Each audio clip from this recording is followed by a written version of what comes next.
This episode covers adult topics related to mental health, relationships, and intimacy, and it may not be suitable for children. Today we bring you Lauren Hofstadter, who is also known as the Orthodox Therapist. Lauren is a licensed mental health counselor, a wife, mother of 10 children, Kanai Nahara, and an engaged member of the Orthodox community. She brings both personal insight and professional expertise to her work, and she helps individuals, couples, and families navigate the complex intersection of religious life, mental health, and relationships. Lauren uses a blend of cognitive behavioral therapy and solution-focused techniques within a personalized concierge model of care that offers support that is coordinated, holistic, and deeply respectful of Torah values. She's currently pursuing her PhD in sexology, focusing on the link family purity and marital satisfaction. This episode is an honest, practical, and faith-sensitive discussion that will help you hopefully build a life that's more resilient, spiritually grounded, and deeply connected. I came across Lauren's work. Someone had suggested that we interview her, and when I took a look at her social media, what struck me was how open she was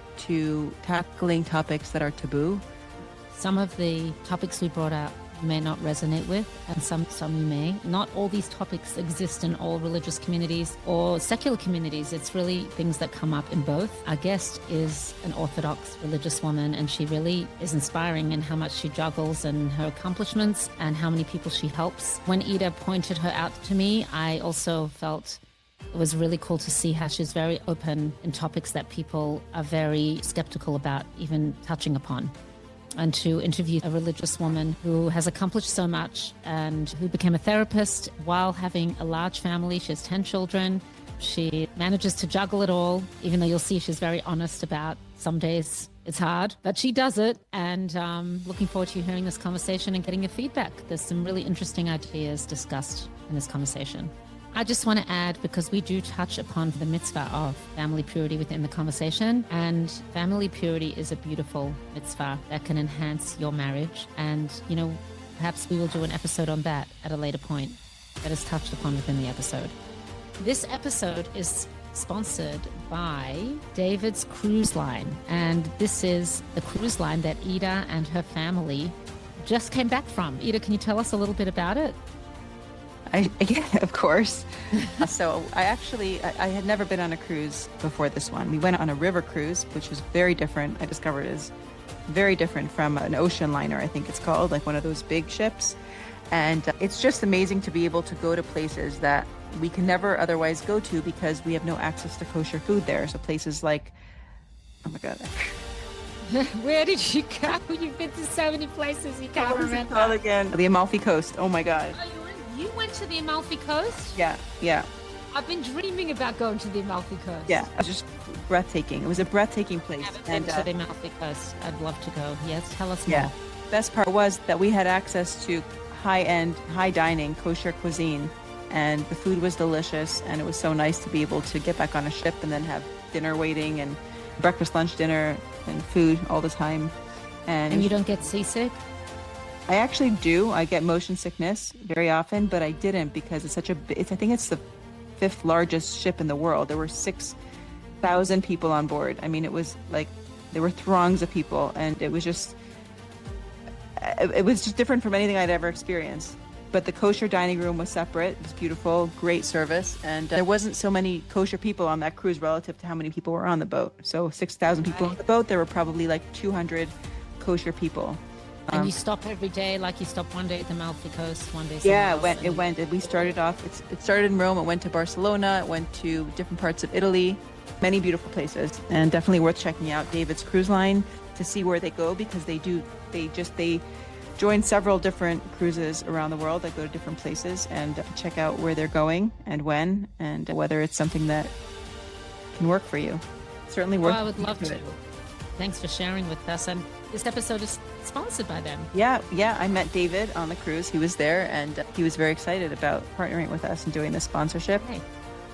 Well, it sounds like the ultimate Glatt Kosher cruise experience, where you get to explore breathtaking destinations, enjoy world-class entertainment, and savor gourmet kosher dining, all while knowing every detail has been thoughtfully prepared. Thank you to David's Cruise Line for partnering with us, and I would love to come on that cruise. Maybe next year I'll be able to, but Sounds amazing. I'm happy for my dear friend Ida and her family that they got to experience that. And enjoy this episode. May it enlighten you in some way in your life, in your marriage. Lauren, welcome to From the Inside Out. It's a pleasure to have you here. One of the reasons we wanted to interview you is because there are a lot of conversations that people don't know how to have. Or they're afraid to have. Well, there are a lot of conversations that people don't know how to have, because perhaps things have not gotten bad enough, let's say in the area of intimacy, right? Somebody's really, really struggling. Hopefully they'll go to therapy. But I think for the most part, there's a lot of, I like to call in-betweeners, who maybe things are not that bad, like they're okay, they can get by, but there are so many conversations that need to be had in that group. And it's a large one, I would imagine, that I would love to have here so that people can get clarity on the state of their emotional intimacy, the state of their relationships, their marriages, with themselves, with their spouses, etc. I was looking over your social media, and I love how authentic you are and how you answer questions that a lot of people would be maybe nervous to answer, that people often won't even ask. So it's a very open and authentic space. And one of the things I noticed is that there was one post where you mentioned the year I stopped pretending everything was fine. So I'd love to start there. If you can walk us through that chapter. Yeah. So that specific post, that year for me, it was, I think, the year after so I have 10 children. Our 10th child has a medical condition. It's something that I never thought would ever happen to us. Fine. It took a tremendous amount of bitachon, and bitachon is a space that I definitely struggle in. I definitely go to that place of like, why did this happen to me, etc. Fine. So the year that changed me, I think, was the year after she was born. It was like I was ready to go back to work, which I hadn't done. I had gotten my degree, but I'd worked very little. But when you're having this many kids, and that concept of stepping back out into not the real world, I was always in the real world, but kind of the real world, a place that I hadn't been for like a long time. Like I had friends, I had my things, but like my kids were my life. They are still my life, but in a different way, meaning as they're getting older, that shifts and changes, as you guys know. That was the year where I said to myself, be honest with yourself. And even though you're scared to get back out into the real world, you need to go do it. You need to go do it because you're meant to do something other than what you're doing now. But it was hard. I was very easily able to convince myself that that wasn't the truth until it kind of got to a space where I was almost pushed out the door, forced to do it. And how was that? How were you pushed out the door? Hashem just kept sending me messages like, no, Lauren, it's time. It's time. Your kids are okay. Everyone's okay. Like, they don't need you as much as they did. And again, they still need me. Thank God. You know what I mean? But it was just more so like there was more. Listen, my number one job is always to be a mother. I'm my kid's mother and my husband's wife. And that's obviously extremely important to me. But it always felt like something was just, I wasn't whole. There was something missing that I was meant to do. And I couldn't figure out what it was. I really couldn't. And honestly, it would be much easier for me to have another baby than for me to go out and work. No one's judging me then. I'm home. My baby doesn't care. You know what I mean? Thank God, like in that space, things were very comfortable. But when you're sitting in your comfort space for so long, it's hard to have growth.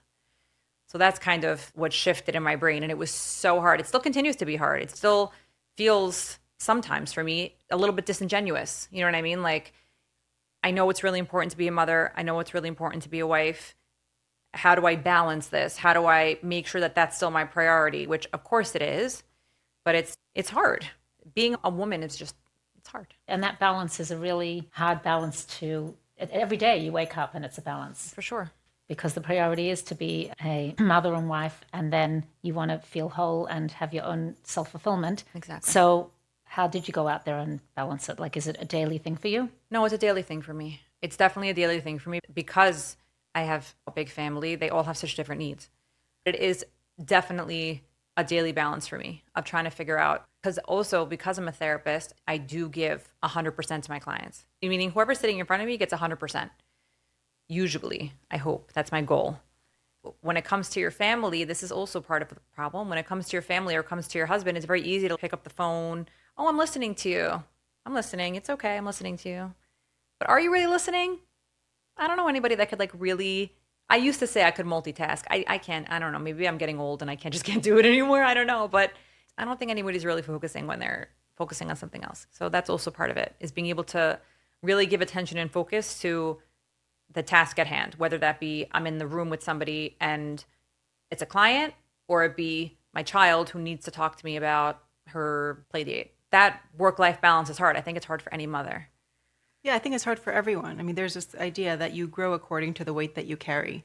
So sometimes you see women who have a lot of kids and they're going back to school and they're getting a degree, or maybe not. But I'm saying at the end of the day, the question really is how present can you be where you are? And sometimes when there's something calling you and there's a push to do something, there's an internal creative drive that you want to fill that you're not feeling at home. Sometimes the best thing you could do is to listen, to hear those whispers, even though they're hard to hear. And of course, there's a lot of guilt for moms, but For sure. I think everyone's on a very distinct journey. And when those voices are calling, that's sometimes it's Hashem kind of giving you a little nudge. And I guess that the challenging part sometimes is to know, is this Hashem's nudge or is it something different? And I think that through maybe bitachon, we get to that place.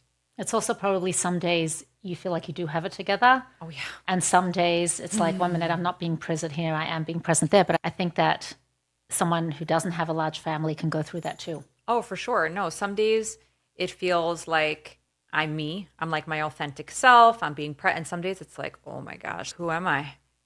Who am I? What am I doing here? Am I doing the right thing? Because again, some of the things I'm talking about are definitely a little bit controversial. So it's like, am I doing the right thing? Does this make sense? Whatever. Something that's out of the box. Yes, because I do speak about things that are more controversial. It's finding that clarity and making sure that I say things in the right way. And it's something that I've struggled with my entire life, making sure that I don't get misinterpreted or that I really think before I speak.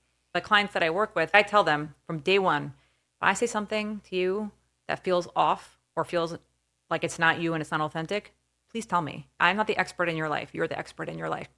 I don't care how many degrees I have or how many classes I took. I'm still not the expert in your life or in your marriage. So please say to me like, wait, Lauren, hold on. This is actually not what I mean. I mean this. You need to tell me. How am I supposed to know otherwise? You know? So that's a huge part of the work that I do. It's interesting. It's almost like I try to mimic what I would hope their real life relationships would be like in the therapy room when they're working with me, kind of like to have the confidence to call things out when they feel like they're not authentic or it's not what they mean or something. You know what I'm saying? Because I think that's a big problem, that people just don't have that level of communication, or they lose their voice, or they're thinking like, oh, she's doing her PhD. She must be smarter than me. Of course. There's no way I'm smarter than you in your circumstance. Doesn't matter. Again, it doesn't matter. I'm not smarter than you in your circumstance. You talked about clearing misconceptions. What are some of the things that you feel people misinterpret, or some of the areas where you want people to get clarity around? So I think right now my biggest concern within the Frum community is that people are choosing not to get help. Exactly what you said before, like those in-betweeners, having the clarity to realize I don't need this to be an emergency for me to ask somebody for help. And honestly, I don't care who it is. It could be a therapist. It could be a Rav. It could be someone that you get support from. But just having the clarity to say, I need a little bit of help, and it's okay. Asking for help. I think that's a huge hole in the Frum community, definitely when it comes to relationships, because nobody wants to say, this is hard for me. I think in a lot of things, nobody wants to say, this is hard for me. I think definitely in something like marriage, that it's almost like it's supposed to be, again, supposed to be. I don't know what that means, but supposed to be natural. Guys, it's really hard. Marriage is really hard. It's not a fairy tale, and people are not getting the support and the help that they need. And I wish that they would. I wish that they would just reach out for help, because I don't think anyone's going to walk around and ask people, oh, do you need help? I do. So when would you tell somebody that they should get help? A lot of times it's very subtle. A lot of times I don't always get the couple right away. Sometimes I get either the wife or the husband that reach out or ask a question. I think it's when you get to a space where you can't share things with your partner, whether it be out of fear or two people that speak different languages. That's also really hard. A lot of what I do is being a translator, almost like teaching a husband and a wife. Wait, pause. People can communicate really well during times of happiness. It's during times of criticism that are hard, or during hard times. That's where I find that people struggle. So a lot of times people don't realize, oh shoot, we're in a situation, until they're in something hard. And then they're like, wait, we need to get guidance. But very possibly if they would have gotten the support before the hard, before the dip, they would have maybe handle the crises better. So you're saying to get the help before you get married? Yeah, before you get married. I mean, I'm also a college teacher. So part of what I do, the last session or two, I always ask the bride before, is your chassan willing to come to 1 or 2 sessions with you, talk together, just to iron out a few things. A lot of this stuff is 2 people with 2 different ideas of what marriage should be. So if you just talk about that, and it's really hard if you have no guidance at the beginning of your marriage. If you're a young girl getting married and you have no guidance, it becomes really difficult. And Right. you can't talk to your parents. Your parents should not be the ones that are guiding you in your marriage. That's the thing. In the Orthodox world, I feel like talking about intimacy is a bit more taboo. For sure. And so it's just sometimes shameful or embarrassing to open up about an issue related to intimacy or sexuality, especially because, like you said, you're a kala teacher. When you go to kala classes, I mean, maybe things have changed, but I know when I was going to kala classes, it was very much like surface talk. We didn't go that deep in the school that I went to. They're very limited in how much you could talk about intimacy and sexuality. So it becomes difficult once someone gets married, and hopefully they're entering into this whole new world, to know, that's we were saying, the in-betweeners, to know, like, what's the state of my intimate life? A lot of people don't know if it's okay or not. Could it be better? Sure. Could it be worse? Sure. But they don't really know at what point they should get right. Well, when a couple comes into you and you said that you encourage, when you do the color classes, that the couple comes and talks to you, what do you share with them what a good marriage should look like? So first of all, I do this with my college also when I meet with them individually, like in the beginning. But first I ask him, like, who's your chassan teacher and do you have questions? Like, what do you know about sexuality and intimacy and biology and all those things? Because unfortunately, basics are a problem these days. Many people that I've spoken to don't have basics. So that's my first question. Once we get past that, we talk about the concept of communication, how you like to be communicated with. I typically start, to be honest with you, I ask each couple, remove the romantic part from this equation for a second and talk to me about, think about your best friend. It doesn't matter about gender. Think about your best friend. What do you like about that friendship? What makes you feel good about that friendship? Why do you call that person? And now think about how your partner could be that person for you, because that's what it's supposed to be. It's supposed to be a best friendship. And in my opinion, once that best friendship is established, which takes time, obviously, it takes time to become somebody's friend, the physical piece definitely becomes more natural, because generally when you're good friends with somebody, you're able to have a more open communication with them. Yeah. So I definitely see that when couples start off before marriage, being able to sit and have a conversation, and even something as little as to ask the chassan, what does a good wife look like for you? I don't know about you guys. My husband, he's very into acts of service. That's his thing. One of the 5 love languages. That's his thing. Personally, for me, I don't care. I like gifts. That's just my thing. That's what I like. It's even just knowing that. Do you know how many times I have couples that are married for 10, 15, 20 years, and they say, I wish my husband would just leave a glass of water for me on the nightstand. It would be so nice. And poor guy, the guy doesn't even know she likes that because they never talk to each other. You know what I'm saying? It's easy to try to figure it out and throw mud at the wall and try to figure it out. But like, why not just ask? Right. Isn't like the path to least resistance like so much easier? Some people don't know what to ask for also. I feel like. Right. I know that. That's why I frame it from the thought of what do you like about your friendships? Because those sometimes can come very naturally. Right. Those like just grew and whatever. So what do you like about them? And how can we try to facilitate that in your partner? But also the whole concept of what your needs are out of a marriage, or what does a good marriage look like to you? Because it's so subjective. Right. If you never ask your husband or you never ask your wife, how are you supposed to know what they think is a good And that's sometimes I get people running to me for therapy, whether it be the husband or the wife, like, my marriage is falling apart. I don't know what to do. And I'm like, okay, what's up? He goes, my wife, she just doesn't know how to make dinner. I don't know what to do. And I'm thinking like, okay, like that's really important to you. That's okay. Have you ever spoken to your wife about this? No, I can't tell her. Shouldn't she know? Right. Well, she Shouldn't doesn't. they know? She doesn't know. Right. No. Or for the husband, like, my husband should be the financial provider and I shouldn't have to work. Okay, what if he can't? Even though, yes, the whole concept of Adam and Chava and what our job roles are, agreed. Yes, that to me is really important. But for some people, it's just not so realistic, and they need both people need to work.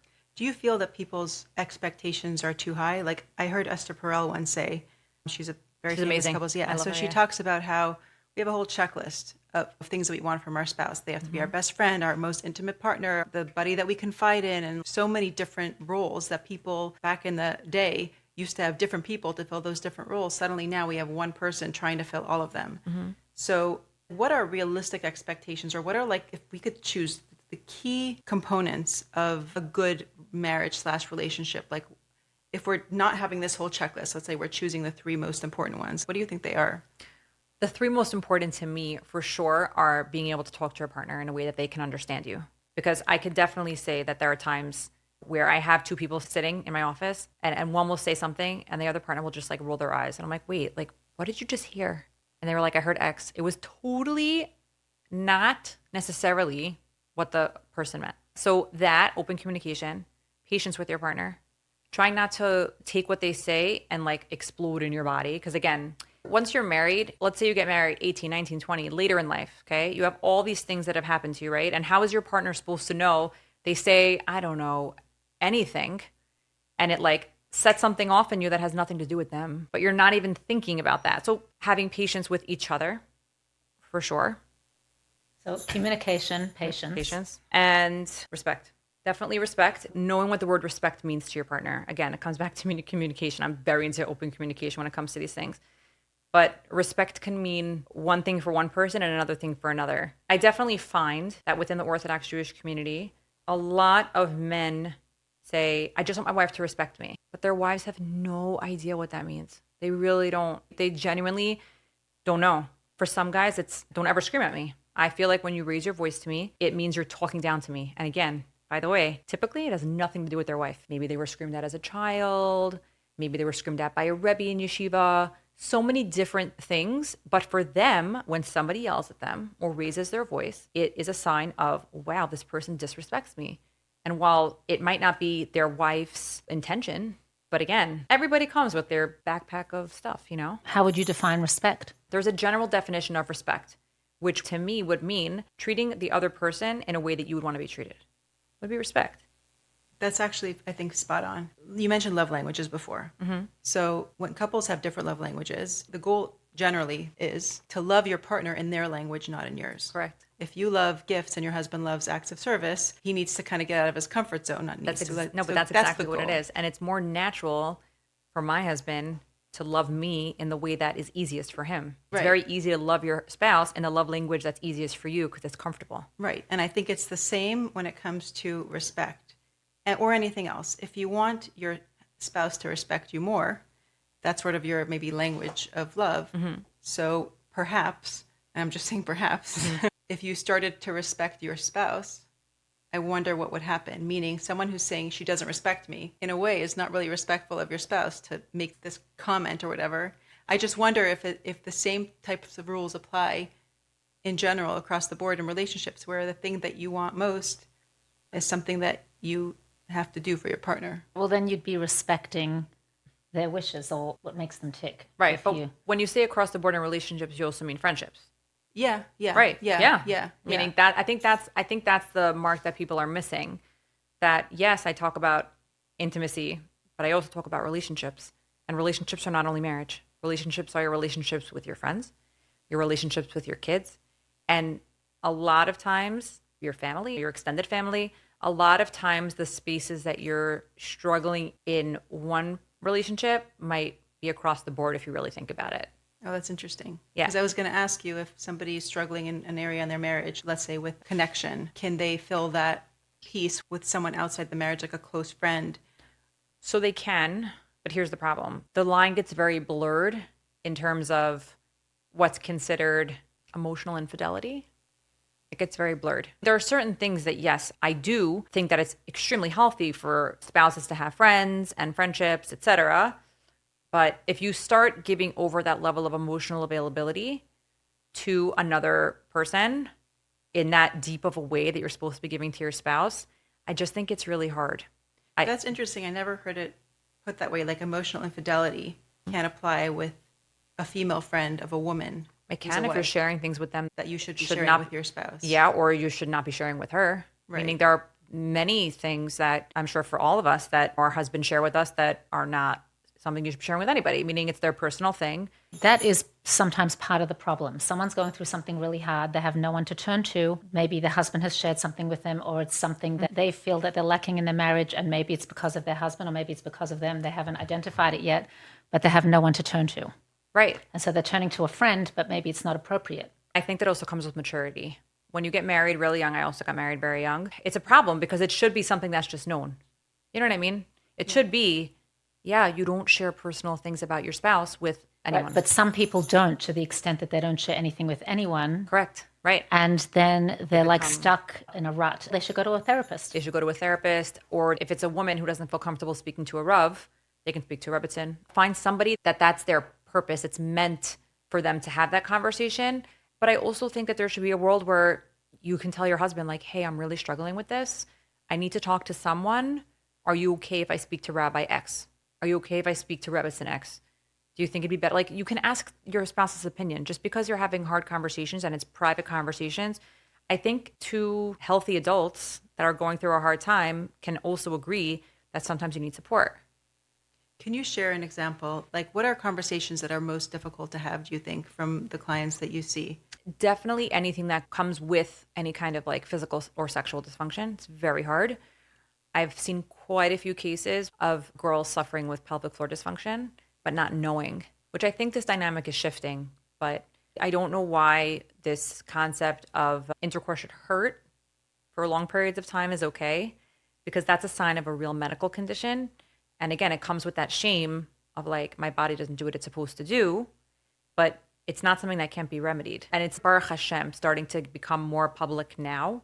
But it's part of the reason I became a college teacher was because girls were just not getting that information. They didn't have the knowledge. Yeah, they weren't getting information. So they just thought, okay, I'm broken, or it's going to hurt me forever.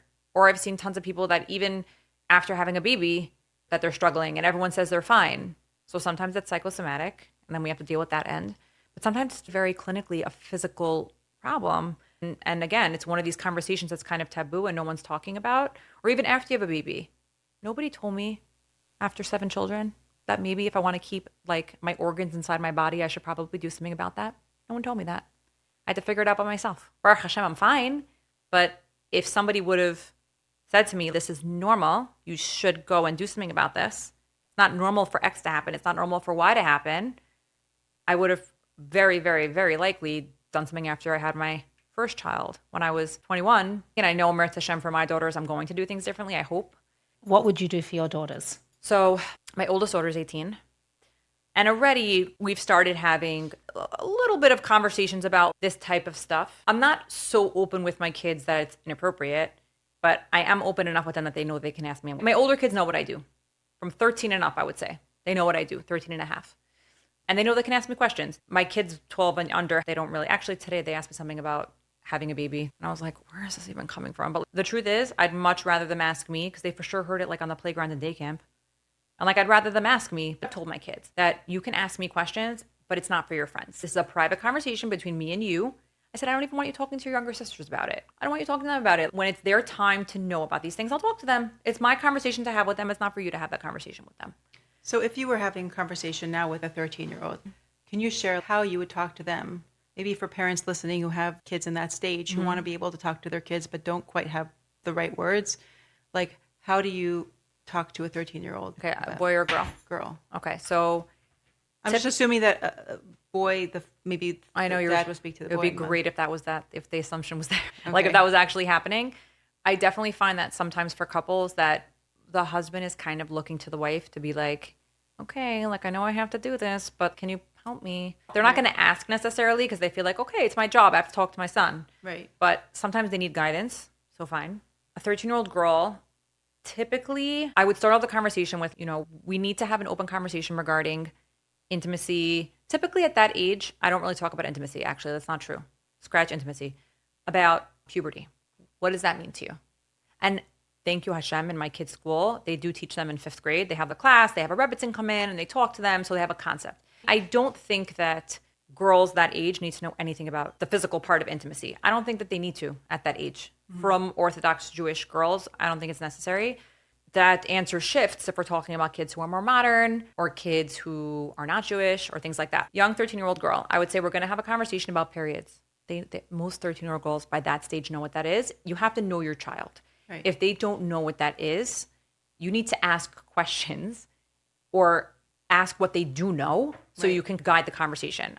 I don't think, to me, the conversations I've had, at least with my kids or other kids of this age, the kids typically guide the conversation in that way. Once you kind of explain, your body's changing.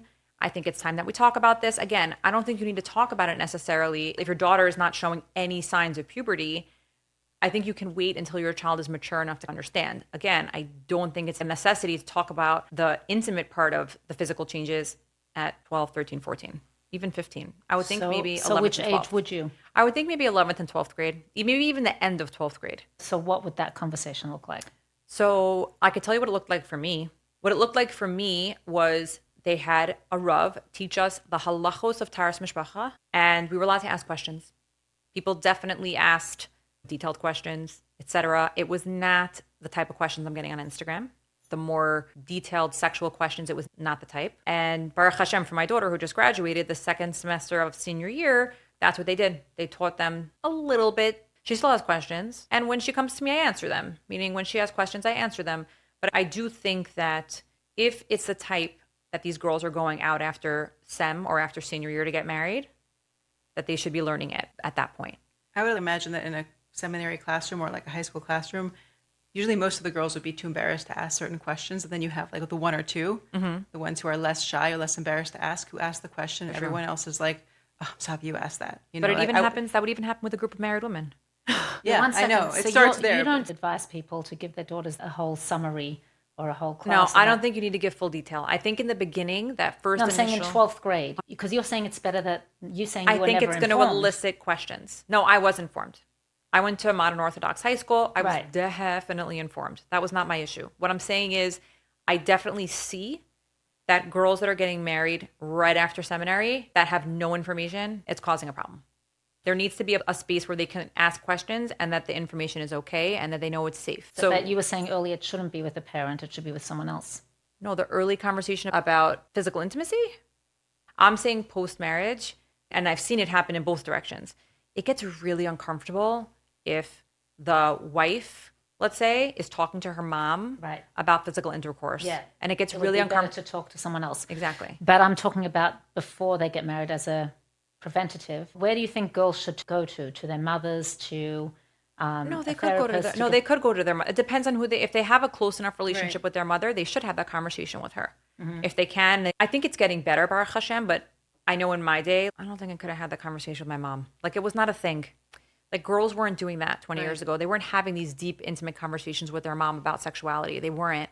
I think now it's becoming more accepted because sexuality has become so open. It's kind of like hard to miss, even if you're trying. Like you can try to close your eyes to it, but like it's everywhere. Right, because of like media and technology. Yeah, exactly. It's on billboards. It's everywhere. You can't Right. even like you can say like, okay, I'm filtering my phone and I'm not whatever, and that's all beautiful. But like you're driving down the street and you see it. But then it's at the same time you're saying that many girls don't know anything. So I don't think people are posting intimate details of what the tools you need to get married. They're not posting that on a billboard, Right. but they're posting other things on a billboard. Yes. Okay. One of the things I noticed on your social media is you allow people to ask anonymous questions. Yes. Which you'll respond to. Yes. And so it sort of creates a safety for people to not have to put their name on something. And some of the questions that I noticed were posted were like, Yep. Out of the realm of when I saw Yeah. them, I was like, okay, like and you are the Orthodox therapist, so they know they're asking an Orthodox therapist yeah. these questions, which makes it all the more interesting. Yeah, they So- know exactly who they're asking. I've even had people message me on Instagram and I've met them in person. I'm like reading these DMs. I don't show the DMs to anybody. There's no HIP on DMs, but like I try to, keep people's privacy private. So I only see my DMs. The anonymous questions, obviously I can't see who the person is anyway. But people know me. They've met me in person for whatever reason, and they will totally ask me the most outlandish, inappropriate questions. Even about my own personal life, like personal things about me and my marriage. And I'm like, guys, like, that's not what this is. Yeah, but there are so many people on Instagram, you don't know who this person is. These people that are asking strange questions, you don't know if this is like the average person representing thousands of people, or I don't. if You're it's right. someone random that just has some really weird things going on. You're right. So sometimes which I don't know if you guys will believe this, but it's true. Some of the questions I don't post. They're not considered the norm within the Orthodox Jewish community, which a lot of the questions, I will write that. Like, this is not something that aligns with Torah values. If you have a question, please DM me. If somebody asks me an anonymous question, I don't know who they are, I can't reach out to them. Right, so you're saying there are some questions that would be okay or normal, for lack of a better word, if they weren't within the realm of like orthodoxy. Yes. But then other questions are like, wait, this is not. Yeah, like that this is not aligned with Torah values. Like, yeah, it's happening in the world. It's like, definitely what's an example of that? Something that's open okay? relationships. It's not okay. Meaning Meaning the secular world maybe is more open relationships has become more okay in the secular world. I did a live on open relationships because another popular Instagrammer posted something on her bio that she helps people with open relationships. And I was like, that's interesting. I would help a non-frum couple and I would help even a frum couple in an open relationship. That's the truth. Can you define open relationship? So open relationship means it's both partners are consensually okay with seeing people outside the marriage. Mm-hmm. And typically it involves physical intimacy. Guys like to say, oh, but there's no emotional component. I find that very hard to believe. It's very hard for me to believe that you can have a deep emotional connection and physical connection with somebody and it not align. That's hard for me to believe. But after the live, I had so many people DMing me. So many. No, you have to see it from a guy's perspective. I'm like, I do. Thank you. This is people who are Orthodox. On the live from Orthodox people. Yeah. They'll tell me I'm whatever. They're from Orthodox. They'll tell me they're open about it. And they'll say like, you don't get it. It could do this. I'm like, no, I get it. It doesn't align with the Torah. And there's a reason why. So a lot of people were saying to me was, what do you mean? Avram had multiple wives. In the Torah, they had multiple wives. And I'm like, okay. A lot of things were different in the time of the Torah. It's not now. It's not okay now. That's something that's become more common. Also swinging. That's another example of an open relationship. And unfortunately, that's been happening for a long time, unfortunately. And it causes significant problems. It just does. Like you start emotionally connecting with somebody else. That concept of that physical intimacy is special for you and your husband. You start sharing that with somebody else. To me, it's heartbreaking. Right. To me, that you feel the need to go outside your marriage in that way. Again, to me, even emotional intimacy with another person is also infidelity. What is the desire? I'm talking about someone who's living a Torah life. The desire to do something like that. What does it reflect about this person, do you think? Sometimes it's not always. So I want to be very, very clear. Sometimes it's somebody that struggled with some kind of trauma when they were younger, and then they never worked it through, and they got married. And now they never really had a chance to work anything through. So they think that the marriage is the problem. And the way to solve the marriage problem would be to step outside the marriage. A lot of people that are into open relationships don't think that this is considered infidelity. They think it's consensual. It's okay. We both agree to it. My wife knows I do this. Right. Right. So in the secular world, when it's consensual, then there's probably no issue because there's no Torah involved. So it's interesting. You're saying no it's not issue, no issue, meaning like it's not infidelity. No, so they don't think it's bad. Infidelity, right? But I've seen it become a dumpster fire, right? Like but everybody. I can't imagine that it ends very well. When I did the live, it's so funny because my mom follows me. She's actually very proud, so it's actually really nice. What prompted you to do the live? You were saying something about somebody else. So somebody else posted something about it, and it was going everywhere. Tons of Instagram people because she put it in her bio. Right. So I help people with this, but I don't put it in my bio. Like it's not something that I like look for. But if somebody comes to me with it, I'm okay with helping them. Who else is helping them? There's no one else. Right. And how are you helping them? Sometimes by the time they get to me, they're not necessarily caring about the Torah part. Either one or both partners wants help with the emotional aspect of it and that feeling of feeling disconnected from their spouse. Mm-hmm. The end is typically like, wait, maybe this is not so good for us and we need to change our thought processes. Right. That's typically what ends up happening. The solution is to go inside, not outside. Correct. Right. The solution is to figure out what's happening within you. Mm-hmm. Yeah. Why do you feel the need to go outside the marriage for emotional connection, for physical connection, for whatever connection? When they reach out, you start off talking about like how to fulfill that within the marriage. Honestly, in the beginning, the couple kind of leads the session. Like typically there's a lot of resentment there that has to like be unpacked before we can even get to the part of like, you weren't there for me in the way that I needed, whether it be physically, whether it be emotionally, whether it be whatever it was. We first have to get to the part of unloading the deeper resentment piece. And once we can get there, things like calm down almost. Yeah. Like it's not a fire anymore. It's kind of like a low blaze. I don't know. Right. Okay, so can I ask a question as a preventative for people not to have to get to this stage? Yes. Earlier you were saying that you would give tools to a girl and perhaps a boy as well. I mean, I would think both. on what it means to have an emotionally healthy and physically healthy marriage. Yes. So what tools would you give a girl and what tools would you give a boy to prevent them from getting to such a stage? Okay, so number one for both, it would be you need to talk to your partner in words. There's no like magic crystal ball that your partner's going to understand what you're thinking. There's no smoke signal you can send them. Actual words. Write a letter. I don't care how you do it. If something's hard for you to say in words, it's okay. No problem.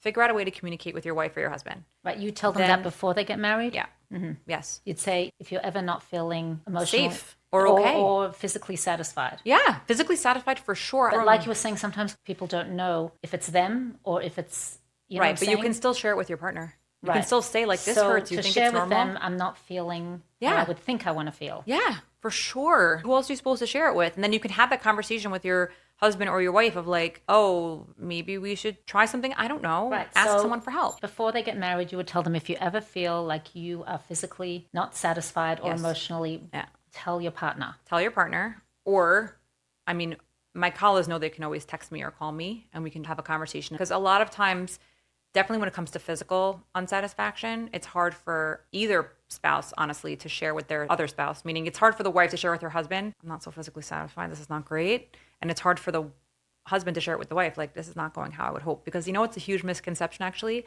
that guys don't want emotional connection. They only want physical connection. That's what they want. Men are physical and women are emotional, and that's how things should be. It's not the truth. There is a deep emotional connection when it comes to physical connection that men feel just, maybe not just as much, but I think just as much as women could feel. Mm-hmm. Guys don't just want the physical connection. They want that deep emotional connection. But I also think it's because women are more emotional. Yeah. So, but it's just a different kind of emotion Correct. that a man wants to experience. Right. And it's also a misconception that women don't need physical. Correct. pleasure. Yes. Both. Yeah. Both are, Right. totally It's like, misconception. Right. Both goes both ways. But it's also in the wording, because there was a therapist that I was asking for somebody else. She said it's not appropriate. Someone had shared with me that they're not attracted to their spouse. Mm-hmm. And she said it would not be appropriate for them to share that. Like, that's a very hurtful thing to tell the spouse, to tell it to somebody else. So it's all in the wording as well. So something like that. Let's say somebody comes to me and says, I'm just not attracted to my spouse. So I would say, okay, you need to know how to talk to your husband. A lot of times it's not they're not attracted to their spouse holistically. It's like, X bothers me or Y bothers me or whatever it is. And then we can break it down and talk about that. But I definitely try to help shift to the more positive as opposed to the, I'm just not attracted. Okay, like, let's break that down a little bit. And I agree with that therapist, whoever that was. You shouldn't just walk into the house or try to sit your husband down and say, you know, I'm just not attracted to you. That would never come off in a positive way. Right. That would only be taken as mean. Right. So again, learning how to talk to somebody else in a way that you can kind of shift into being empathetic, seeing the other person's view also. Meaning, how would you take it if your husband walked in and they're like, you know, the dress is hideous. Right. Yeah, it's like, it hurts. It's not nice. yeah, to think about the same thing was said to you, how you would receive it, Right. how you would want to receive, Which is a something form like of that. respect, like we said before. Right. Right. Right. So it's the way that you're communicating as well. For sure. Yeah. Be It's the the change you way, wanna it's see. the words. Be Right. exactly be the change you want to I think see. it would be hurtful no matter how you write it or share with your spouse if you're not. I think a lot of people don't communicate what's really bothering them because they know how much it's going to hurt the other spouse. But the other there's one person. thing that I think is also important. It's like, if a person's coming in, they're not attracted to their spouse, they probably have a lot of internal work to do. Right. And it's a question of how did you get there? If you were dating this person and then you got married and you weren't attracted to them, then what, not to be rude, but like, why'd you marry them to begin with? That happens a lot. Let me just tell you. I know. I'm a matchmaker. Yes. I meet people who are divorced and say they don't know what possessed them, but they got engaged to this person and they weren't really attracted to them. Right. I They mean, don't know what people- possessed them. So let's figure out People what do possessed that. I'm you. just saying people do Yeah. do that. They do. No, for sure they Yes. do. First of all, let's hope they don't make the same mistake twice. I do definitely think that, you know, Some people are hindsight's in that- 2020. I don't think that any two people really get married and the 100% of the marriage was negative. But I'm saying I would think that there are people in the marriage who have not gone divorced who feel that same way, that they perhaps, you know, there was one person that told me that the personality was all in line and they respected that person, but they weren't necessarily attracted. Right, but there is They're something all to be different said. scenarios. No, for sure. But I Yeah. think even when you're attracted to somebody's personality, I think there is something to be said because looks fade. Right. That all that fades away. So like, yeah, you think your wife's beautiful, your husband's adorable, and like that's great, but he's not going to look the same when he's 85. So you have to be attracted to the person on the inside, the personality. Like that's a real thing. And That's a good answer. And that's across that's across the board. Yeah. You know what I'm saying? Like that has nothing to do with Judaism. That has to do with Right. relationships, period. Right. But one thing that comes up is that as people age, like men will say they're less attracted to their wives as they get older. And of course, when you build a connection, it can, even though the body changes and the face changes, like you want to hope that underneath the physical, there's a strong connection that's enough to bond the couple where they're attracted to each other. But I'm just wondering, do you work with older couples who have lost their, the attraction?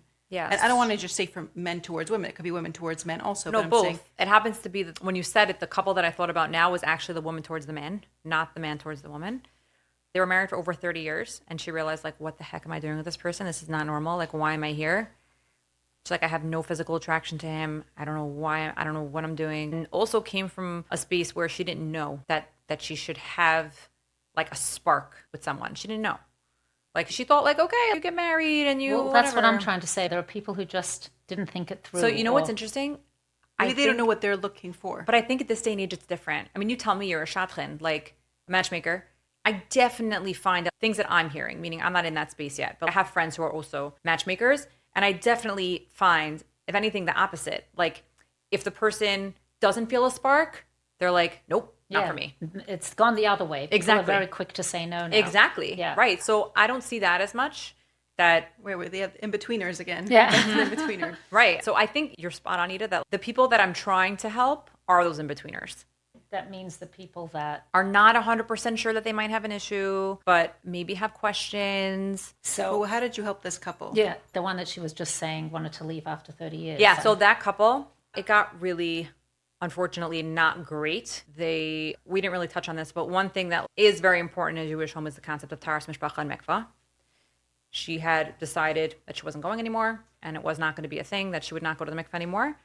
And he didn't really express that it was hurtful, but he expressed it to me. He wouldn't tell her because he didn't want to, like, give her the satisfaction of, like, knowing that, like, that's where we were holding. Do you know what I'm saying? The emotional component was, like, so not there. And the husband had some issues. I'm not saying that he didn't. They both had their fair share of issues, but they had no emotional foundation in their marriage whatsoever. I ended up actually referring them to somebody else who specialized in hostile marriages. It happened to be when I would have conversations with the husband, he was very respectful to me and very, very kind and very normal. Anytime we had a conversation, me, him, and his wife, it was not okay. I would say it to him. I'm like, I don't know why you think it's okay to ever talk to your wife like this. Not even not talk to her in front of me. Not talk to her that way ever. You don't understand. She makes me do this. And I told the wife, she'll still contact me once in a while, but I ended up referring them to a therapist that specializes in super hostile marriages because I will definitely refer to somebody else if it's outside the wheelhouse of what I think I can handle. But that's an interesting piece, the fact that she had stopped keeping taras mishpacha. Yeah. Do you feel that was a Well, she big didn't stop contributor? keeping taras mishpacha. She stopped going to the mikvah. Meaning they weren't touching. They were keeping Oh, the they were keeping it by default, but yeah, no, they were keeping it by default, yeah. but she just wasn't going anymore. I get that a lot, actually. Anyone that works with me knows that, like, something like that, I think it's a form of abuse. Something Like what? When you don't go to the mikvah on purpose. I've only had one case where the woman wasn't going because she really felt emotionally unsafe in the marriage. Genuinely, there was things happening that I could understand that she did not want to go. But she didn't just stop going. She called her Rav. She asked me, and I said, I'm not a rabbi. You need to call your own rabbi.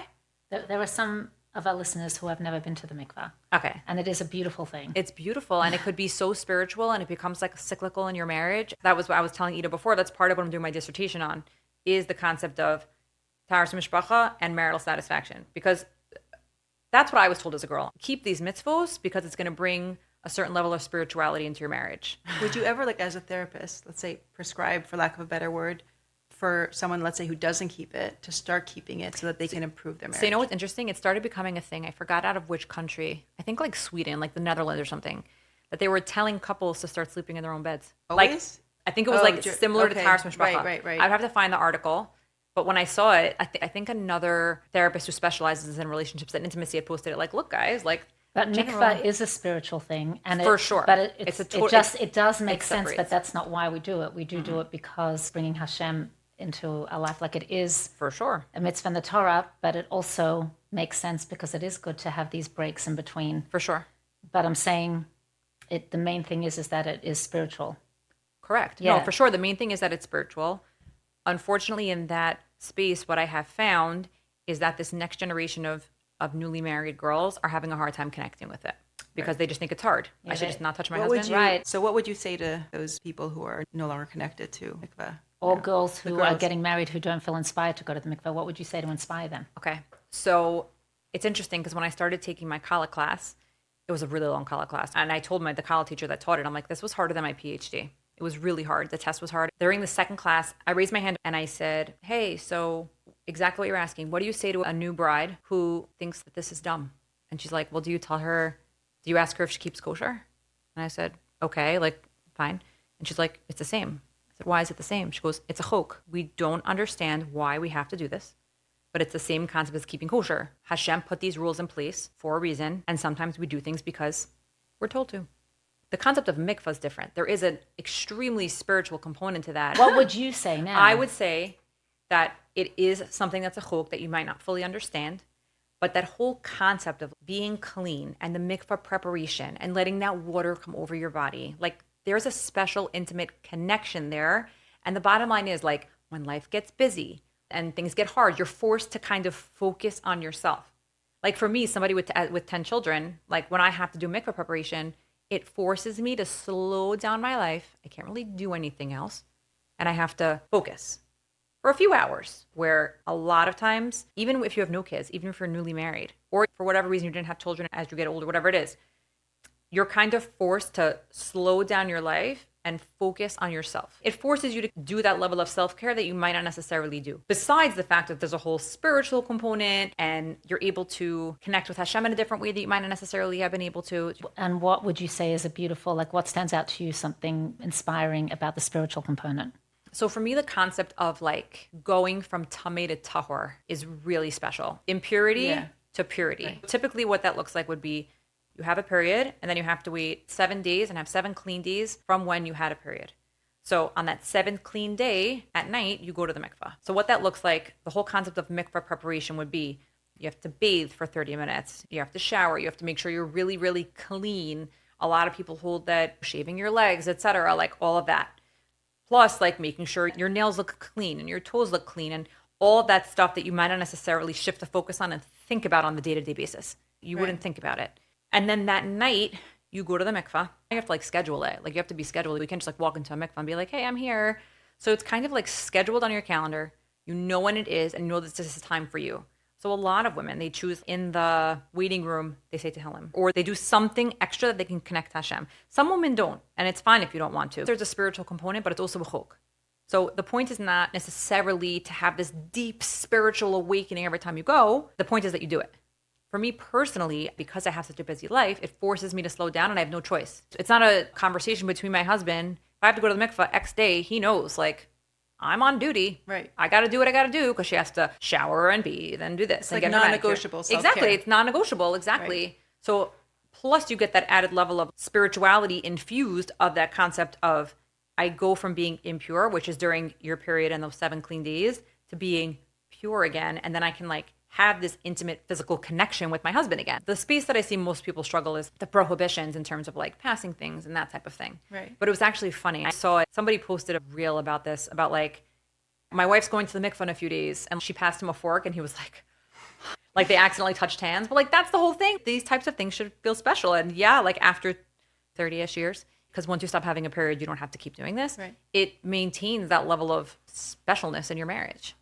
It does represent like a rebirth, a reconnection That with too, Hashem. for sure. Yeah, rebirth. Like you redefine your relationship and connect further to Hashem, and you can reconnect with your husband in a new way. You have that opportunity every time. I know for me, to have a benchmark of like when, like even for me, like Rosh Chodesh benching, like it's something that I really resonate with. I make sure I am in shul for Rosh Chodesh benching because to me, it's like, okay, once a month, I get this opportunity to connect with Hashem and say this special tefillah and have a spiritual rebirth. It's the same concept with mikvah. You get the opportunity, instead of viewing it as, oh my gosh, this is so hard. I can't believe I have to do this. View it from, I have the opportunity to be able to connect in this way. I get to pause from physical intimacy. People don't realize, like, yes, it's so exciting to grow, but it's so hard. It's so hard. Growth is hard. Even during happy things, I shared this with you guys that my daughter's leaving to seminary. I'm so excited for her, but I'm so sad. Like, it's hard. Moving into this stage of having kids leaving my house is hard. It's not easy. It's part of life. It's something that has to happen. I want my children to grow and change and become human beings, but it's also sad that they're not my babies anymore. I did it with 3 daughters. It's hard, but it's good. You'll see, because good things keep coming. I know, Mirza Hashem, right? That's what I'm hoping. And that's also interesting, that whole concept of redefinition of roles, like what Ida was saying before about Esther Perel and the checkboxes. But you have to hope that like the checkboxes that you had in the beginning of your marriage, that as you grow and as your husband grows, they kind of shift and change a little bit. Because if they stay the same as you were when you were 20, then nobody grew. Do you know what I mean? In terms of your role as their mother or your role as the father, whatever it is. Yeah. Or your marriage shifting because you don't have these little people in your house anymore. It's like, it's interesting. Yeah. It's interesting, that dynamic and that shift. Yeah, it's definitely a shift. And it's also with the mikvah, like when you have to pause and look at where you're at, it's an opportunity to redefine things or look at what can I improve on, or maybe I need to share something in order to grow. Yeah, for sure. Yeah. One thing that is unique about you, I think, is that you're an Orthodox woman. So you represent sort of the Torah perspective, but you said you also work with secular clients. There are people who have said that people use faith or bitachon as sort of like I don't know what the word is, but a way to not address real problems or dysfunction. Do you ever see people who come in and might believe that their problems are maybe just a lack of faith, and you maybe see it as, no, it's not a lack of bitachon, there's actually real dysfunction, or vice versa? I've seen it both ways. I have seen clients come into my office, they're like, I don't know why I'm here. If I exactly what you're saying, if I just believed in Hashem more, this wouldn't be an issue. So I don't not address it. I say like, okay. And then I try to talk to them. Meaning if they're already in my office, they're already coming to me, there's a reason. They know they need to be there. So that's like the first step. People ask me that all the time. Like, what's the first step in change? Walking into my office, scheduling a consultation, just having a conversation and trying to figure things out. That's the first step. Realizing that there is a problem would be the first step. You know what I mean? Right.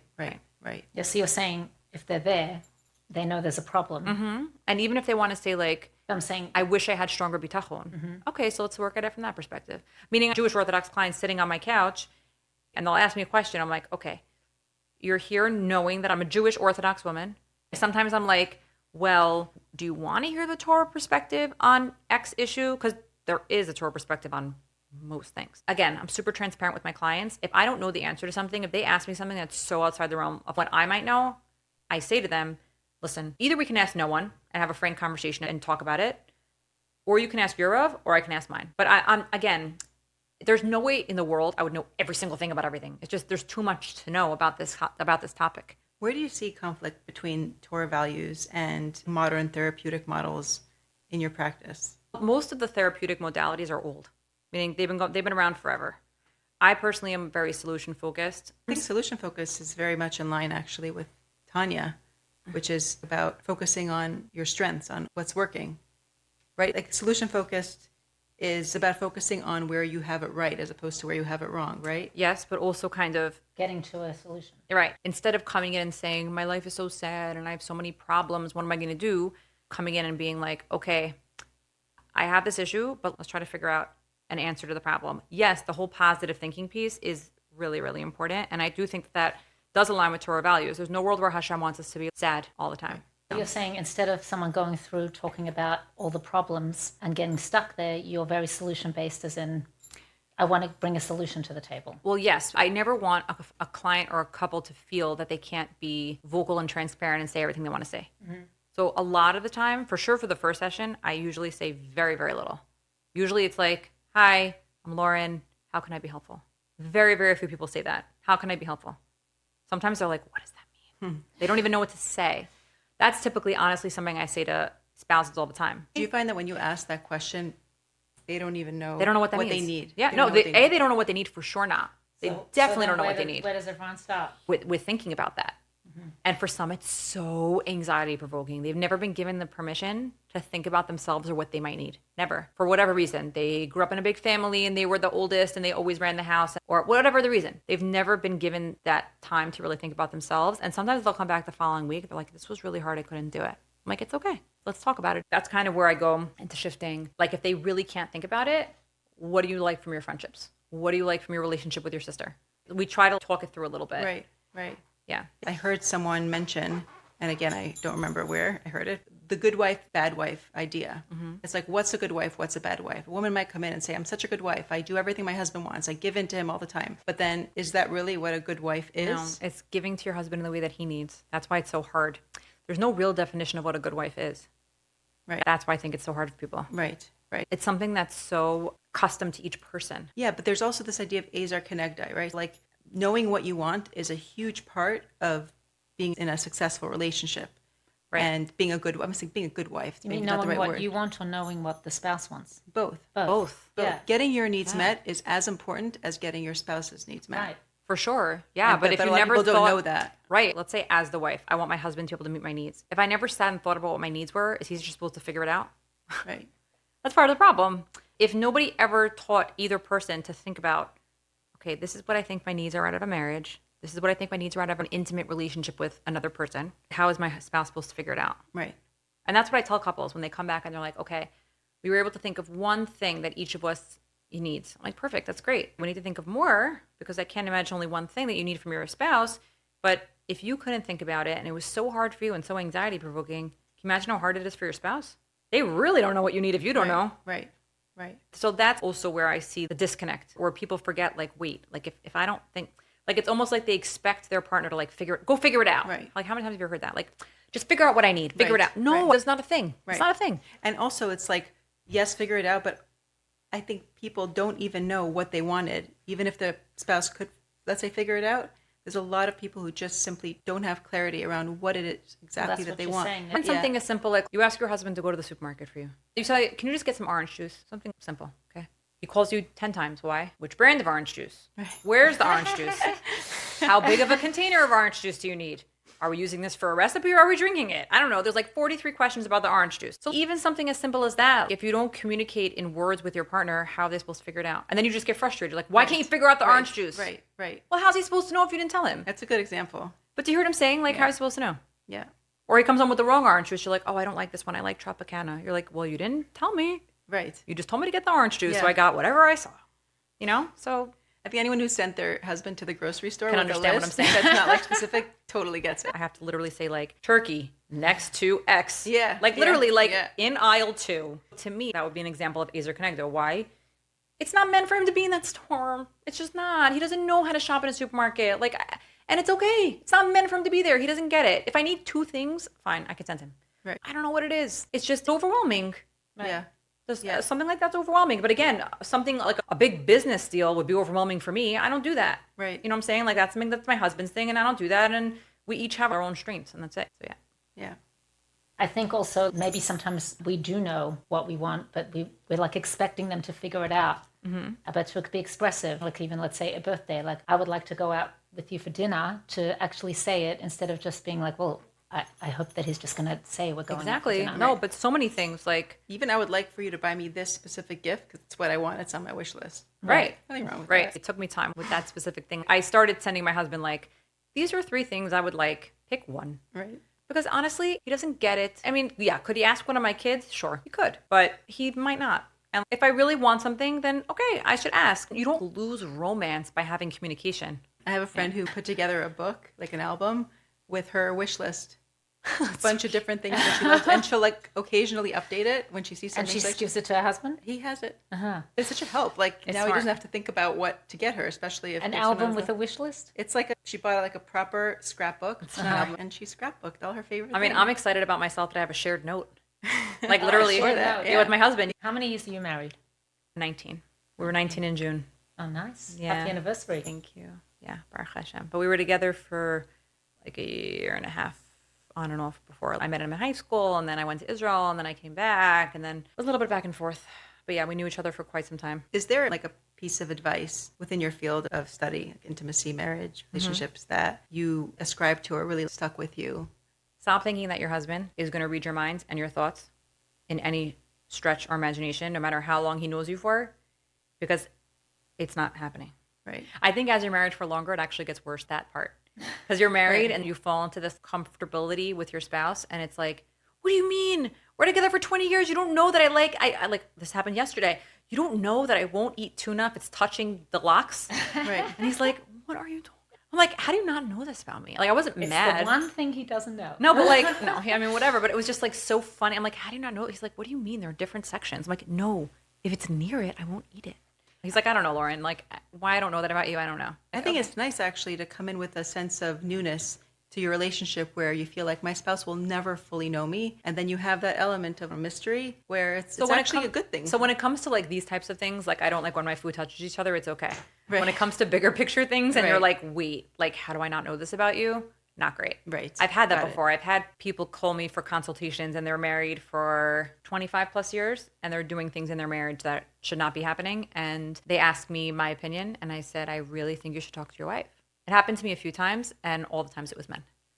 So that's why I'm saying you should talk to your wife. Right. But that the men don't know about their wives. Opposite. The men are doing things in their marriage and the excuse is my wife won't understand.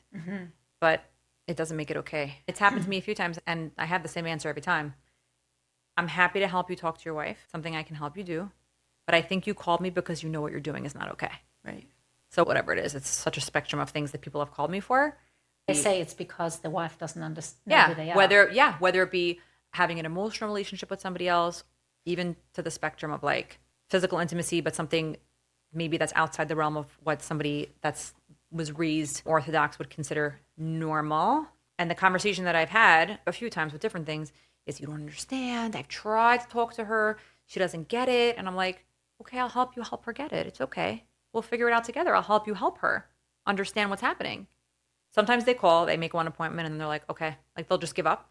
But it's sad. It's really sad when you get to this space of feeling like your wife does not understand you. So you feel like you have to have an open relationship or do something outside your marriage or find someone that can understand you. And then also getting insulted when your wife thinks it's infidelity. Like, huh? You're the one that did something wrong. You can't be insulted because you had an emotional relationship with somebody and your wife's not okay with that. Just because you didn't have a physical relationship doesn't make it okay. And that I've seen also in the non-Jewish world, where the husband had multiple emotional affairs. She ended up finding out about it and he felt bad about it, but not enough to, maybe he apologized. He never really fully took ownership for it. He's like, well, it's not really infidelity because I didn't sleep with anybody. I don't care. Right. That's interesting. Are there different interpretations of what infidelity is? So, like, how does one decide what? When you ask me, a lot of people think that a physical relationship means infidelity. Mm-hmm. Whatever physical relationship means, that means infidelity. As an Orthodox Jewish woman, I call it my umbrella of betrayal. Emotional infidelity is under there.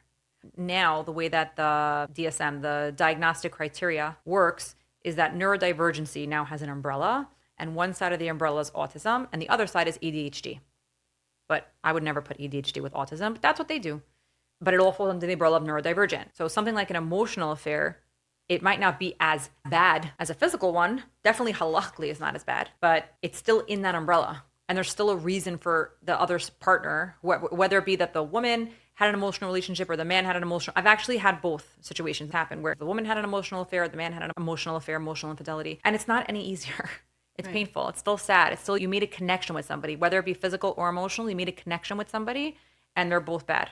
That's interesting, is where sort of Torah and modern therapeutic modalities don't really intersect. I feel like in the secular world, a lot of people will say that emotional infidelity is worse because like there's that intimate connection, you know, physical was just physical. But from the Torah perspective, it's the actual physical act that is usher. Yeah, and again, the physical act, and it's really only intercourse. Right. Meaning it's not other things, it's intercourse. Right. That's so interesting. Also, you have to have edim, like it's a whole thing. It's not so simple. There have unfortunately been situations that I've been in that a very public affair happens, different communities, different things, and the couple choose to stay married.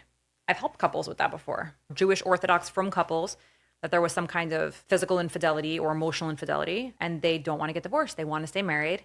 There are plenty of people that choose to stay together because they want to make it work, and that's okay too. She was just saying the emotional component is different. Like, no, agreed for sure. But even if there's an emotional infidelity, any kind of infidelity, that there are couples that will say, okay, let's try to figure this out and make it work. Whether it be that there are children involved or giving another chance. Yeah, or they love each other and they want to stay together and this was a misstep. I don't know. For my purposes, the reasons don't matter.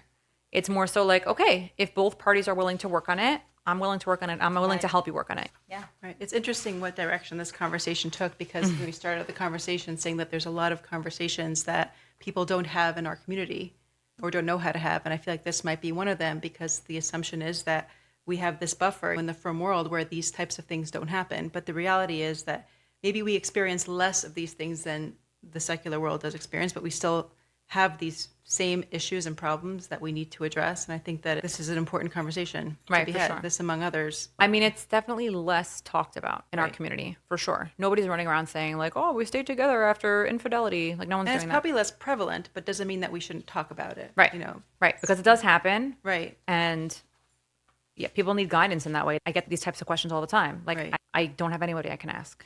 And have you seen those couples who decide to stay married have good marriages now? Yeah. Yeah, and that's nice to hear. They're successful. Yeah, they're okay. They figure it out. They learn how to work together. Some it doesn't work out. I'm not going to say it works out 100% of the time, but typically when I'm trying to think if I have any that were not successful. One came in, the only time I ever see not success actually, now that I can think about this, is when one of the partners will not step up, will not take ownership, will not take accountability. I've even seen to the point where one spouse had proof, asked her to come in, had like a whole stack of papers and said like, here you go. Here's all the receipts of every hotel. Here's everything. He hired a private investigator and took pictures of her, showed her everything, and she still denied it. They got divorced. At some point, it's like, if you won't even take ownership for the mistake, how do we make change? Right. Back to the beginning of our conversation, have you found when women communicate what they feel they're missing with their spouses, what kind of positive change have you seen come from that working with them? In the beginning, sometimes when one or both partners get to the space that they're able to share what they feel like, first of all, it takes time to get to this place of understanding what I realize is missing. Right. Sometimes people don't even realize. They're just like, it just doesn't feel good. Right. I don't know what's wrong. It does not feel good. Once we get there, typically both partners are in a space where they can hear each other, at least. It takes time to get there. A lot of times, unfortunately, one partner wants to blame the other partner and this and that type. So we have to like get all of that out of the way first. But once we get there, it does get to a space where both partners are kind of able to hear each other and understand, and then we can start making progress. And they're like, oh, this is what you meant? This is what you meant by listening to each other? I'm like, yes. And I couldn't get you there any quicker. Yeah. In that space, once they get to this place of understanding what the issue is, what have you seen evolve? That the woman does end up getting what she needs? Yeah. I mean, both. A lot of times, if one partner feels they're not getting what they need, it happens a lot that the other partner also feels like something's missing there. I've had a few that one partner was like, huh? I'm so happy. What are you talking about? What do you mean? And then it's really hard. Then it's like heartbreaking because you're almost like, okay, like how are we going to tell this person that the marriage that I've had, and it's really sad. The marriage that I've been in the last X amount of years has actually, my wife or my husband is actually completely unhappy and does not know what he needs or she needs. So if one spouse feels like they have a great marriage and the other one feels like they have a terrible marriage, would you say one is in denial? Like, how could he or she think that they have a good marriage if then they wouldn't have picked up on that their spouse is the not other happy? person kind of fakes it. Mm-hmm. They think that they're supposed to. It's living in that world of like supposed tos. So one who feels that they're in a bad marriage, they're probably They only realize it when an explosion happens, which is the part of the problem. the person who feels that they're in the good marriage. No, it's both. The person that feels that they're in a bad marriage but won't admit it to themselves or their partner, they typically wait till it's like an explosive situation, and then it's really hard. Then they call me. Then it's like, okay, put out the fire. Right. Like, look, come on over with your hose and let's figure it out. Right. And then it takes time to kind of get back there. And the person who thought they were in the good marriage is suddenly Heartbroken. Because again, the deeper part of this is trust, always. Marriages are built on trust. That's the truth. And when the trust is broken, whether it be your partner lied to you, which honestly, any kind of infidelity typically stems from a lie, right? Typically stems from a multitude of lies. Right. And it's just, how do I now trust this person that was supposed to be like my main trusted person to now rebuild that trust? Like it's hard because again, it's like as if your partner stabbed you, right? Can you heal from that, something like that? Sure. You need stitches but there's always a scar. It might be a very little scar, but there's a scar there. And then you kind of have that scar forever. That's what scars are. Right. It might make you stronger. I don't know. Maybe the skin will be better or whatever. Yeah, maybe. But it's better to have that than an open wound. Correct. Yeah. Yeah. It's better to heal that than to just either, I've seen this too. People like try to stuff the wound with like shoes or like things, like try to keep putting it in there. And it's just like this endless gaping hole of Emptiness. Yeah. And they're like, why don't I feel better? Like I did my thing. Like I bought this and this and this and I got this and I look good and da-da-da. Yeah, but you can't heal a wound on stuff. It takes a lot. It's a lot. Right. It takes time and growth. And I always get the question of like, well, how long are we going to have to do this for? I have no idea. How long is it going to take for you to grow? I am not Hashem. I am not. And I always say like, if I knew how long this would take, I'd be a millionaire. I would just know everything about everything. And I would just, I don't know. I wouldn't retire from this because I love my job, but I would retire from, I don't know. I don't know what I would retire from, but something. And By the way, if you love your job, back to the beginning, then you are in the right place. I am. Yeah, no, I know I'm in the right place. It's just sometimes it feels hard. Yeah. But the good things are hard. Yeah. I mean, your mission can be really hard. Mm-hmm. But, you know, saving a marriage is, Hashem's work is like one of the most important things you can do. Right. So for me, my goal is always to save a marriage, but sometimes it might be to help two people separate and protect each other and protect their kids. Sometimes. I don't recommend it. It's never my first thing. It's never something that I say, like, just get divorced. Never. It's not my decision. It's not ever my choice. Oh, well, I actually wanted to bring this up with you because I was in a car recently with Rabbi Friedman, Rabbi Manis Friedman. Right. We interviewed him. And he said to me, people today will say to stay in a marriage for the children, that's not enough of a reason. And he said, I say the opposite. To stay in a marriage for the children, that is enough of a reason. So what would you say? So here's my issue. It's a reason, but I don't think it's enough. I think there needs to be other reasons to stay because for me, I'm okay to share this, my own personal experience. My parents got divorced after I finished high school for a multitude of reasons. And it would have been way better for me and my sisters for them to have gotten divorced when we were younger because they were fighting. So I would much rather see children in two happy homes than one miserable one. So if you can live together and be in a marriage and work on yourselves. So if you're saying it's enough of a reason to stay together for the kids, what happens if the kids leave? What happens when they move out? Can you then get divorced? Is that okay? My follow-up was like two people should stay together unhappy. And he was just saying it depends on if they're going to work on the relationship. Right. So that's what I agree with that. So that's what I would say. I would say if you're going to stay together. That was what I concluded from what we discussed. Right. But if you would stay together and choose to work on the marriage and try to be emotionally stable and normal in front of your children, then I agree with that. Then that would be a reason to stay. But if you're in such a hostile situation that you guys just can't get it together, I would much rather see children that are not in a hostile living environment. That's really hard. Right. So this is the question. When someone is in a hostile relationship, how do they know? It could be very easy to just say, I'm not in a happy marriage. Well, I think if someone when I say hostile, I mean like yelling at each other. Or, I mean, sometimes it gets very clear. Like when two people really don't like each other, they're not nice to each other, even in front of other people. And then you're sitting there like, oh my God, this is so awkward. Right, but if someone is choosing to stay in the marriage because of their children, they're also making the choice to bring as little dysfunction as possible, open dysfunction and so you would hope to the kids. And if they could do that, contingent on that, okay, you want to stay married for the kids, go ahead, but you have to be willing to do this. So that should be the added thing. The question is, I guess, if someone should stay in a hostile relationship, let's say, the example that you were giving. For the kids? For the kids. I don't think so, because I don't think you can maintain that in front of your kids. Right, so the couple needs to actually have the courage to stay together and work on the relationship. Correct. And then maybe it'll change. Right, yeah, it'll change. Some are not. Because there are people who are hostile, but then you see that their marriage has changed after years of working on the relationship. But I'm sure it's because they work. Yeah, they work on it. Also, your marriage is a model for your children's marriage, so you have to know that. I think your marriage is a model for how your children should treat other people. Period. Not even necessarily in a romantic relationship, meaning how you treat your friends, how you treat other people. Like it's just, it's a model, period. It is very tricky that point of, well, we're in a hostile relationship, so I don't want our children to have that. Like to really be true to yourselves if you can work on the relationship to make it. For sure. And taking your level of ownership in that hostile environment. Right. Meaning hostile environments don't happen with one person being hostile to themselves. Right. It's between both people. So yeah. Is there anything else you want to add to what you would want to share to a couple today and how to enhance their relationship? Yes, I think the most important thing is it's twofold. Number one, having open communication between each other and learning how to talk to each other in a way that the other person can hear, not necessarily in the way that's most comfortable for you. Because the way that's most comfortable for you to communicate might not be the same as it would be for your spouse.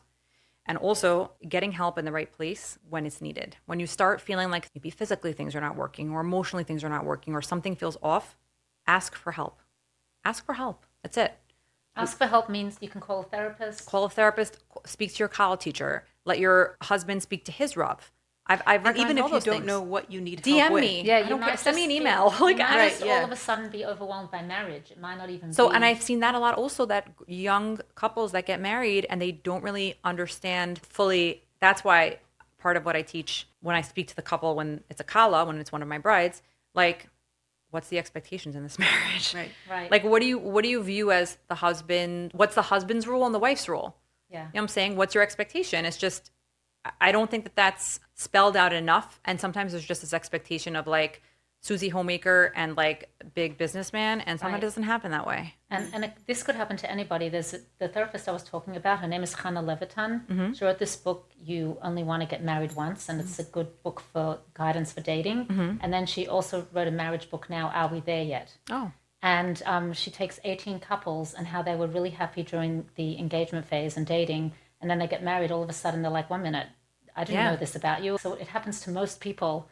Right. As soon as they get married, there are changes that they're just I think not expecting. It's in the Orthodox Jewish world. I definitely think it's because you're living with somebody. But even in the not Orthodox world, and in a world where people are dating and living with each other, when they get married, something still changes. It's different. There's a commitment there. No, I agree. Yeah, that contract, that marriage document is different. It shifts your whole relationship. Why? I don't know. Why does a piece of paper shift your whole relationship? I think it's the mindset, like, I'm committed to this person. Yeah. So all of a sudden, that thing that maybe was a little bit annoying becomes even more annoying. But the point is to know that it is a normal thing for it to be this huge adjustment, and that you might just, anyone. I think that comes with a certain level of shame too, that when a couple has such a hard adjustment into marriage, it's like, wait, is something wrong with us? No, nothing's wrong with you. Marriage is hard. Right. And it's supposed to be hard. Everyone needs to stop saying it's like a fairy tale. It's not. Right. You're learning how to learn this whole new person. Even if you're the most emotionally stable, healthy human being in the world, it's hard and it's okay. Right. Is there a favorite book or a book that you love on relationships and intimacy? So I've been forced to read a lot of books, and I've never really read so many by choice. So I'm actually still on the hunt for a good book that's Orthodox Jewish informed and realistic about sexuality and intimacy in relationships. It's hard.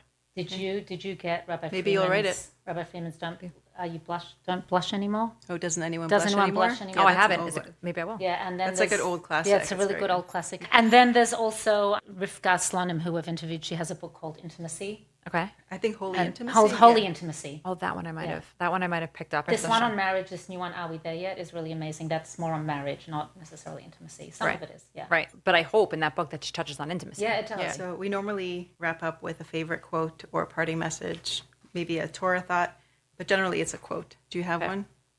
Yeah, it's something that I've lived by my whole life. Gamzu Latova, something I always used. Could you translate for us? Yeah. This too is for the best. This too is for the best. Thank you. This too is for the best. And it's carried me through a lot of different types of hard things in my life. And it's something I use every single day. I was even my yearbook quote in high school. It's something that I've always used. And I think it strengthens my bitachon. It helps other people fully understand. And that you might not see the good right away. But at least for me, thank God I've been blessed to see the good. Even if it takes a couple of years, I'm able to look back and be like, oh, okay, that makes sense. It's great. And Baruch Hashem, thank God I've moved to a space where it doesn't always have to make sense. It's okay. Right. You know? Right. But yeah, Gamso Tova is something that I use on the everyday. Yeah. And sometimes you look back and you see how everything aligned, you know. Totally. And so if we know that, we'll be able to look back one day and see how it all made sense. Mm-hmm. That maybe we can adopt that perspective in the moment. And exactly. That's what Gamzu Latova is about. And the really Baal Shem Tov actually says that even if you think you've made mistakes yourself, the path that you're on is exactly where you're meant to be. Yep. So you can just take those experiences and learn from them. Exactly right. That's my biggest thing when I think about that. Hashem, give me the strength to take these experiences and learn from them and grow from them. That's it. So Gamzu Latova. Gamzu Latova. Thank you. Thanks so much. My pleasure.